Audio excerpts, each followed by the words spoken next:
రానున్న మనకి ఆదివారం రోజు మనం చూసుకున్నట్లయితే మనతో పాటు ఇప్పుడు కమిటీ మెంబర్ కూడా ఉన్నారండి. మరి ఆయన మాటను తెలుసుకుందాము ఏమంటున్నారో. మరి హలో సార్, నమస్కారం అండి. మీ పేరు? నా పేరు రవిరాజమ్మ. నేను స్పెషల్ ఇన్వైటీ టెంపుల్ కమిటీ. బోనాల గురించి ప్రత్యేకంగా మహిళలకు అనేది బోనాలు ఆగకుండా ఎక్కువ ప్రత్యేక క్యూ లైన్ ఏర్పాటు చేయడం, విఐపీస్కి స్పెషల్ పాసెస్ అరేంజ్మెంట్ చేయడం, భక్తులకు ఏ విధంగా ఇబ్బంది కలగకుండా అన్నీ సక్రమంగా 3-4 లైన్లు ఏర్పాటు చేయడం జరిగింది.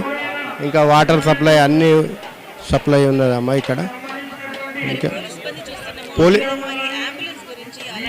అన్నీ అన్నీ అన్నీ అరేంజ్మెంట్స్ ఉన్నాయి ఇక్కడ. మెడికల్ ప్లస్ పోలీస్ సిబ్బంది గారు కూడా మంచిగా సహకరిస్తున్నారు కమిటీకి. వారి అన్నీ సక్రమంగా నిర్వహిస్తున్నారు వాళ్ళు కార్యక్రమాలు. మున్సిపల్ సిబ్బంది కూడా ఇక్కడ క్లీనింగే కానీ అంతా ఎప్పటికప్పుడు శుభ్రం చేయడానికి రెడీగా ఉన్నారు. ఇంకా వచ్చేసి ఎలక్ట్రికల్ సిబ్బంది కూడా ఎలక్ట్రికల్కి ఎలాంటి అంతరాయం కలగకుండా వాళ్ళు ఇక్కడనే అందుబాటులో ఉండి పర్యవేక్షణ చేస్తున్నారు వాళ్ళు ఖచ్చితంగా.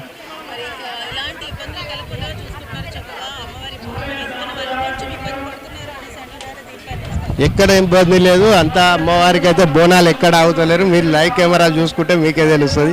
బోనాలు అనేటివి ఎక్కడ ఆపడం లేదు. మహిళలకి బోనం ఎత్తుకున్నప్పుడు ఇబ్బంది అవుతుంది, ఎక్కువసేపు నిలబడలేరు కాబట్టి దాని గురించి వాళ్ళని ఎక్కడా ఇబ్బంది పెట్టే ఉద్దేశం లేదు. కమిటీ అనేది దానికి ప్రత్యేక ఏర్పాట్లు చేసింది. లేదు, ఇంకా బాగా ఉన్నాయి ఆ ఏర్పాట్లు. అప్పటి ప్రభుత్వం కన్నా ఇప్పుడు ఇంకా బాగా చేసారు. కొంచెం ఇంక్రీజ్మెంట్ చేసారు. డబ్బులు ఫండ్సే కానీ అన్ని ఏర్పాట్లు కూడా ఎక్కడక్కడ మా రాష్ట్ర ముఖ్యమంత్రి గారు, మరి మా ఇన్ఛార్జ్ మంత్రి గారు పొన్నం ప్రభాకర్ గారు, మరి దేవాదాయ శాఖ మంత్రి కొండా సురేఖ గారు ఏ విధమైన లోట్లు లేకుండా ఇక్కడ ఏర్పాట్లు అనేది అన్ని కరెక్ట్గా చేశారు.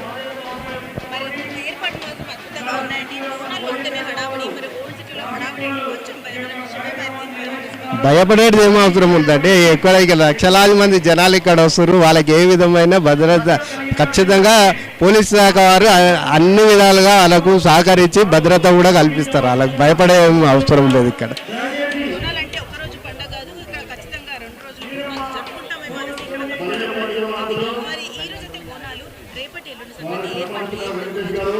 ఇక్కడ 1-2 రోజులు కాదమ్మా, ఈ బోనాలు అనేది 9 రోజులు జరుగుతాయి. శుక్రవారం నుండి సోమవారం వరకు బోనాలు అనేది 11 రోజులు కంటిన్యూగా నిరంతరంగా వస్తాయి. మంగళవారం శుక్రవారము చాలామంది ఇప్పుడు అవైలబుల్ కాని వాళ్ళు అప్పుడు అమ్మవారికి బోనాలు సమర్పిస్తారు. నైవేద్యం పెట్టదలుచుకున్న వాళ్ళు నైవేద్యం పెడతారు. ఆ విధంగా ఏర్పాట్లు చేస్తారు. ఇవాళ రాత్రికి శాంతి కళ్యాణం ఉంటుంది. దాని తర్వాత పొద్దున పోతరాజు మరియు అమ్మవారి సాగనంపడం ఉంటుంది. గిట చుట్టాలి రంగం ఏర్పాట్లు కూడా అన్ని కమిటీ తరఫు నుంచి అన్ని రంగం వాళ్ళని మాట్లాడి ఏ సమయానికి ఏర్పాటు చేసే విధంగా ప్రయత్నాలు చేస్తాం. 2 గంటలకు రంగం ఉంటుంది. దాని తర్వాత అమ్మవారిని ఊరేగింపు ఉంటుంది. Thank you. మీకు కూడా బోనాలు శుభాకాంక్షలు. మరి చూసుకున్నట్లయితే